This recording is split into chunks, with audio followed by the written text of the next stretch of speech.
इतनी मुश्किलात वैसे होती हैं जब इन एंड आउट इतना प्लेयर्स हो रहे हों? मुल्तान सुल्तान जो कि लास्ट मैच भी अपना नहीं जीत सके थे और लास्ट मैच के बाद अब 19 अप्रैल को उन्होंने अगला मैच खेलना है, विच मीन्स 13 को खेला था लास्ट और अब तकरीबन एक हफ्ते की उनके पास ऑफ है, 6 दिन की ऑफ है। उसमें जो है उनके फॉरेन प्लेयर्स दुबई चले गए, उनके लोकल प्लेयर्स जो इधर उधर कहीं ना कहीं जाना चाहते थे वो अपनी फैमिली के साथ चले गए। सो स्क्वाड को बिल्कुल डिटैच कर दिया। बिस्मिल्लाहिर्रहमानिर्रहीम। वैसे इस तरह की इजाज़त देनी नहीं चाहिए। आप एक लीग खेल रहे हैं और पाकिस्तान की लीग हाईएस्ट आपका ये डोमेस्टिक टूर्नामेंट है, इसमें मेरा नहीं ख्याल इस तरह की इजाज़त देनी चाहिए, क्योंकि इतना लंबा गैप हो जाता है। आप अपनी प्रैक्टिस करें, क्योंकि आप एक टीम जिसने इतने पैसे लगाए हुए हैं आपको भी दे रहे हैं, तो आप जाके वहाँ कोई क्रिकेट की एक्टिविटी नहीं होगी, कुछ भी नहीं होगा, बिल्कुल फ्री हो जाएंगे।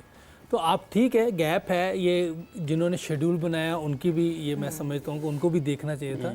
इतना लंबा शेड्यूल किसी गैप नहीं देना चाहिए कि 2-3 दिन की बात समझ में आती है। एक वीक का गैप मेरा लीग क्रिकेट में, आई बिलीव दुबई जाने के पैसे भी फ्रेंचाइज ओनर्स थे, वो देंगे। यही पैसे फर्स्ट क्लास में लगा दें, मेरा ख्याल पाकिस्तान की क्रिकेट बेहतर हो जाएगा। इस तरह करना है वो ऑनर्स का तो नहीं, वो तो आपके बोर्ड का काम है ना। नहीं, ये ले लेना, ये तो अपना जितने भी फ्रेंचाइज हैं ये भी फर्स्ट क्लास को भी ले सकते हैं, इनको भी ले लें। जहाँ इतना पैसे लगा रहे हैं थोड़े से इधर भी लगा लें मिलके, इसमें क्या है। लेकिन ये है कि इस तरह तो ये क्रिकेट का मज़ा ही नहीं आएगा। अभी मुल्तान सुल्तान का हाल देख लें, वो जो ऑस्ट्रेलिया से आया था, अपना क्या डेविड वार्नर आया था, वो एक तो उस दिन मैच में बिल्कुल ऑफ था और अगले दिन अनफिट हो गया। तो नुकसान फ्रेंचाइज का ही है। या तो फिर जो बात समझ में आती है ये सिर्फ इंजॉयमेंट है, क्रिकेट तो है ही नहीं, ये तो बात समझ में आती है, इसमें क्रिकेट इतनी नज़र नहीं आती। जो चीज़ें हैं या तो इंजॉयमेंट है, करने दें जो कर रहा है, और इस पर क्या बात करे बंदा, क्योंकि आपने खुद ही इतनी छुट्टी दी हुई है, फ्रेंचाइज ने छुट्टी दी हुई है, पीसीबी की तरफ से भी कोई लाएअमल होना चाहिए कि आप बाहर ना जाने दें, इधर ही उनके लिए कुछ करें। शेड्यूल ही ऐसा बन जाता है, शेड्यूल सही कर लें, जरूरत ही ना पड़ती, इजाज़त नहीं देनी चाहिए मेरे ख्याल। या इंटरनेशनल टीम या आई हो तो बहुत मुश्किल होता है कि वो जाने दें अपने प्लेयर्स को बाहर, इस तरह नहीं होता। हाँ, क्योंकि वही आप जिस तरह उमैर ने कहा कि शेड्यूल ऐसा बन जाता, इतना टाइम ही ना मिलता तौसीफ साहब बीच में कि हाँ जी 6-6 दिन का ऑफ है, तो ऑब्वियसली होटल में बैठे हुए प्लेयर्स क्या करेंगे, वो कहते हैं अच्छा जी ठीक है हम कहीं और चले जाते हैं। क्योंकि अभी भी बीच में जो टीम्स ऑफ थी वो या तो उनकी बीच की पिकनिक हुई, 2 टीम्स जो हैं उन्होंने बीच पे जाके पिकनिक मनाई क्योंकि कराची में सारी बेस थी टीम। सो ये सारी एक्टिविटीज़ तो चल रही हैं, बट ये जो गैप्स हैं ये ख़तरनाक साबित हो रहे हैं टीम्स के लिए। जी हाँ, ख़तरनाक तो डेफिनेटली हो रहा है, क्योंकि ऐसा मेरा जैसा आप जिक्र कर रही थी कि किसी कंट्री में इतना जो है गैप नहीं देते वो, और हम इसको ये कह के लिख देंगे जी हमारे वेन्यू कम हो गए इस वजह से हो गया, मगर ये तरीक़ेकार है नहीं एक्चुअल। ये मैं समझता हूँ ऐसा हुआ भी नहीं कभी। हमारे 11वां है ना, 10 हुए हमारा बहुत ज़्यादा इस तरह की जो है प्रॉब्लम नहीं आई। हमारे 10 जो हमारे इवेंट हुए हैं इससे पहले वाले, इतना कुछ भी नहीं हुआ, ये बहुत ज़्यादा हो गया। अब उसको लास्ट ईयर कराची किंग्स के फॉरेन प्लेयर्स जो हैं वो 3 दिन के लिए दुबई गए थे, लास्ट ईयर भी हुआ था ये। देखिए गलत बात तो गलत। अब ठीक है, दरअसल ये गोरों को तो मना ही नहीं कर सकते, इनके बस की है नहीं। जिनको लाते हैं ना, हम तो गोरे से वैसे ही याद है हमारे प्लेयर बातें करने से वो हो जाते हैं, दायरे उनकी लैंग्वेज नहीं है उसमें थोड़ा, लेकिन हो भी जाते हैं यूज टू। तो गोरों को ये नहीं, गोरा अब आता है ना तो अपने अकड़ से आता है सारा, और उसको अभी भी मान होगा कि हाँ जी हम जा रहे हैं ना, यहाँ तो आता ही कोई नहीं है। हालांकि घिसे पिटे लोग कुछ आए हैं इसमें, ऐसा नहीं है कि नहीं, घिसे पिटे ही लोग हैं उनको मैं कहूँ, लेकिन अच्छी बात है। हम इसमें वो हो जाते हैं कि जी हमारे मुल्क में बाहर से आ रहे हैं प्लेयर, देखें ऐसा इनमें कुछ हैं काम के, कुछ मेरे ख्याल काम के नहीं हैं। लेकिन हमारा जो इवेंट है ये ख़राब नहीं होना चाहिए।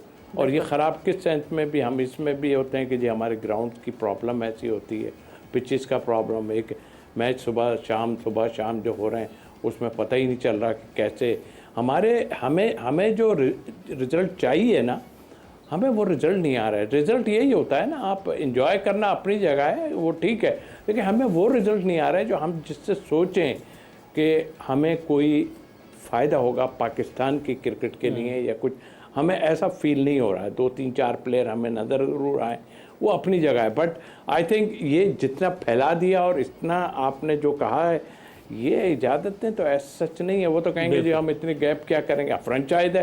बिल्कुल ठीक कहा फ्रेंचाइज है यूसुफ ने कि फ्रेंचाइज को चाहिए कि हमारी जो डोमेस्टिक क्रिकेट है ना उसमें इसका आधा ही लगा दें और इतना लगा दें कि आप टेलीकास्ट हो जाए, आपके मैचेस दिखाए जाएं। आपके तो मैचेस ही नहीं दिखाए जा रहे हैं, वो दिखाते हैं इधर उधर उधर कि उसने इतने कर दिए, उसने इतने कर दिए। नहीं, दुनिया में आप देखें पब्लिक नहीं होती उनके यहाँ। हमने देखा है, पड़ोस में भी हमने देखा है, फर्स्ट क्लास क्रिकेट में पब्लिक नहीं होती, बट उनके मैचेस जो है टीवी पे चल रहे होते हैं, हमने देखा है। तो मतलब इस टाइप की चीज़ें फ्रेंचाइज को चाहिए। भाई नाम ही आपने अपना लेना है ना, तो इसमें लगा दें। कौन सी इस तो क्रिकेट की भलाई में ये होगा, इसमें तो आप सिर्फ चाह रहे हो कि आपकी पब्लिसिटी हो और कुछ नहीं है मेरे हिसाब। बिल्कुल सही। फ़ायदे की बात की नहीं यूसुफ भाई कि फ़ायदा नहीं हो रहा, तोसीफ भाई जो बात कर रहे हैं इसमें अगेन बात तो वही आती है कि स्केड्यूल ऐसा बना दिया जाता है, शेड्यूल ऐसा बना दिया जाता है कि ये नौबत ही ना आती। 8-8 दिन का गैप, एक टीम के पेशावर के पहले 2 मैच थे, बाकी टीम के 5-5 मैचेस थे। अब बाकी टीमों के 5-6 मैचेस हैं, पेशावर के 7 मैचेस आज हो जाएंगे। तो ये कुछ स्केड्यूल इसी तरह का बना है। दूसरा फ़ायदे की बात की, क्लिप एक चल रहा है, वायरल हो रहा है कि ग्लेन मैक्सवेल बाउंड्री के ऊपर कैचिंग प्रैक्टिस करवा रहे हैं बच्चों को, कि बाउंड्री के ऊपर, क्योंकि ग्लेन मैक्सवेल गेंद पकड़ के वापस उछाल के बाहर से वापस आना, इस तरह के कैचेस काफ़ी उन्होंने किए हैं। तो अब प्लेयर्स के अपने ऊपर भी डिपेंड करता है कि वो क्या सीखते हैं, जो फॉरेन प्लेयर्स आए उनसे वो क्या हासिल करते हैं। बिल्कुल ऐसे ही है, प्लेयर्स को खुद भी सीखना है उनकी जो भी स्किल है किसी फॉरेन प्लेयर की। और ये वो फॉरेन प्लेयर जिनको इंडिया ने लिया वो हमारी तरफ आ गए, ऐसा नहीं कि वो पहले से ही आ रहे हैं। पहले इनमें से कोई भी नहीं आता था जब ये इंडिया में खेलते थे।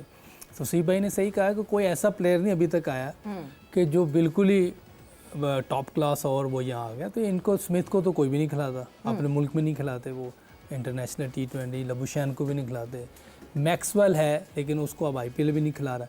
दूसरा ये मुझे ये समझ नहीं आ रही, एक ग्राउंड पे रहना तो ज़्यादा आसान है मैचेस करवाना, सारी टीमें ही वही हैं जी, उसमें इतना गैप कैसे आ गया, मैं ये नहीं समझ आ रही। क्योंकि तो आपकी 8 टीमें तो वहीं पर हैं, आप उनका शेड्यूल ऐसे बनाते हैं, एक टीम रेस्ट कर रही है, दूसरी खेली, चलो दूसरी भी 2 दिन का रेस्ट हो सकता है। बिल्कुल। तो इजी है, ये तो बहुत इजी था। 3 पिचेस पे मैच करा सकते हैं आप, जो सामने आपने अलग वेन्यूज पे नहीं जाना, एक ही जगह। ये तो बहुत आसान है, ये तो शेड्यूल बनाने में गलती हुई है। ये बड़ा आसान है कि जुमेरात को 2 मैचेस हैं, हफ्ते इतवार को 1-1 मैच है, हफ्ते इतवार को भी 2 कर दें। ये तो बहुत इजी था कि एक ही होटल में वो सारी 8 टीमें ठहरी हैं, या पीसी में ठहर के होंगे, आमने सामने है, कोई इतना दूर भी नहीं जाना, कुछ भी नहीं है, सारी चीजें बहुत आसान। फ्लाइट्स लेनी है ना, कुछ कुछ भी करना नहीं, है, मैं कह रहा हूँ सबसे आसान काम ये है। पैसे कितने बच रहे हैं। बिल्कुल। जब आप दुबई में खेलते थे उस वक्त तो कभी ऐसा शेड्यूल हमने नहीं देखा, बिल्कुल भी नहीं हुआ। ऐसे मैच चल रहे होते थे, वो भी एक ही जगह पे कर रहे होते थे, कम ग्राउंड होती थी, ज्यादा 3 ग्राउंडें थी वहाँ। बिल्कुल। तो वहाँ तो कोई हमने ये नहीं देखा, ये तो इस बार ही देखा। ज़्यादा शारजा दुबई में होती थी। एट अ टाइम जो है वो डे मैच शारजा में होके रात का मैच दुबई में भी हो रहा होता था, इस तरह भी कोई मुश्किल काम ही नहीं है ये तो शेड्यूल बनाने में गलती हुई है। अब वो ठीक नहीं हो सकता, वो बन गया हुआ है। अब